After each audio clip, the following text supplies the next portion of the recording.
اعوذ باللہ من الشیطان الرجیم بسم اللہ الرحمن الرحیم۔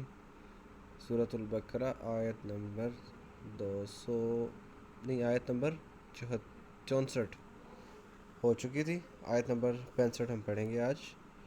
یہ یہودیوں کے ہی واقعات چل رہے ہیں۔ یہ رکوع نمبر 10 تک تقریباً یہودیوں کے بنی اسرائیل کے واقعات چلیں گے، مختلف قسم کے، کہ انہیں کیا حکم دیا گیا، انہوں نے کیا کیا، پھر ان کو کیا سزا ملی، پھر ان کے اوپر اللہ کی رحمت کی گئی، پھر انہیں جناب اور حکم دیا گیا۔ تو وَلَقَدْ اور تحقیق علمتم تم جانتے ہو، یہ ماضی والا صیغہ علمہ، علمتم تم جانتے ہو، الذین ان لوگوں کو، اعتدوا یہ تھا نہ اعتدوا، اصل میں تھا اعتدوا۔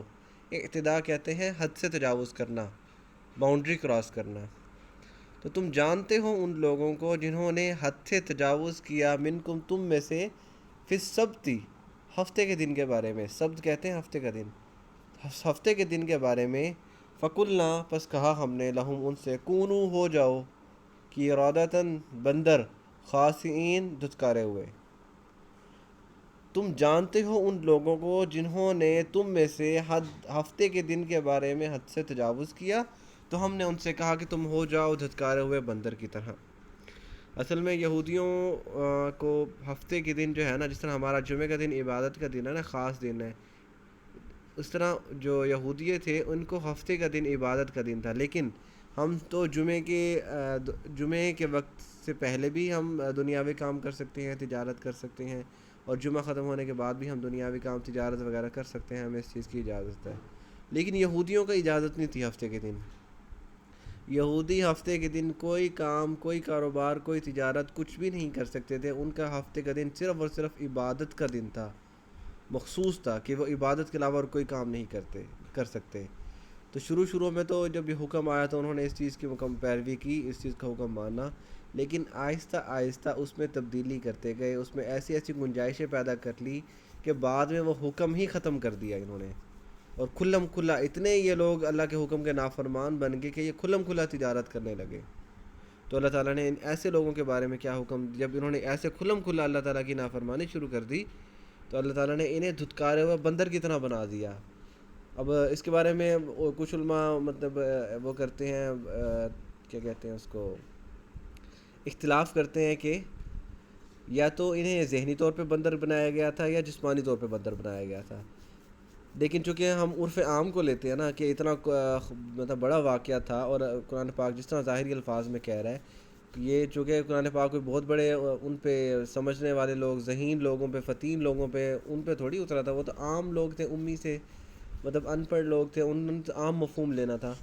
تو عام مفہوم اس کا سمپل یہی بنتا ہے، اگر ہم آیت کو سادہ سے مفہوم میں لیں، کہ ان کو اللہ تعالیٰ نے جسمانی طور پہ بندر بنا دیا تھا، ہاں البتہ ذہنی طور پہ وہ انسان ہی رہے تھے، یعنی وہ دیکھ رہے تھے، انہیں سمجھ میں آ رہی تھی یہ چیز کہ ہمیں بندر بنا دیا گیا ہے۔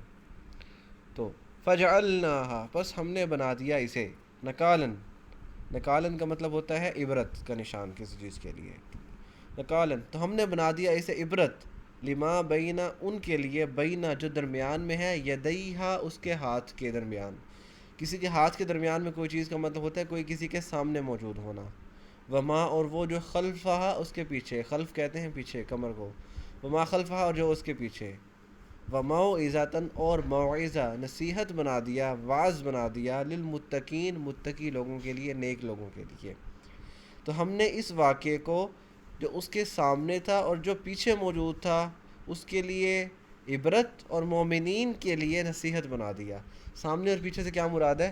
یعنی جو قومیں اس وقت سامنے موجود تھی، جو ان کے آس پاس بستی تھی، کسی کے سامنے ہونے کا مطلب ہے جو چیز سامنے موجود ہو، جس کو ہم دیکھ رہے ہوں، تو وہ تو یعنی جو بستیاں آس پاس موجود تھی، وہ جب انہوں نے دیکھا کہ راتوں رات مطلب اگلے دن بندر بنے پڑے ہیں ساری کی ساری قوم، تو وہ سامنے سے مراد، اور پیچھے سے مراد جو چیز ہمیں نظر نہیں آتی، یعنی بعد میں آنے والی، یعنی اس وقت کے لوگوں کے لیے اور اس کے بعد جتنی بھی قومیں آئی ہیں ان سب کے لیے ایک عبرت کا نشان بنا دیا کہ اللہ تعالیٰ کی نافرمانی کرو گے تو یہ سزا ملے گی۔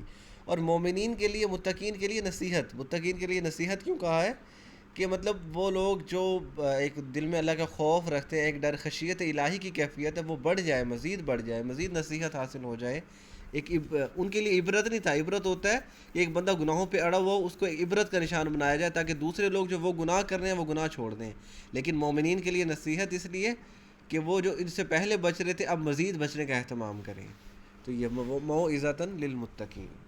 تو اب انشاءاللہ آیت نمبر 67 سے آگے پڑھیں گے. اب سورہ بقرہ کا وہ واقعہ شروع ہو رہا ہے گائے والا جس کی وجہ سے اس کا نام بقرہ رکھا گیا ہے. تو ہم وہ انشاءاللہ کل سے شروع کریں گے. وما علینا الا البلاغ المبین.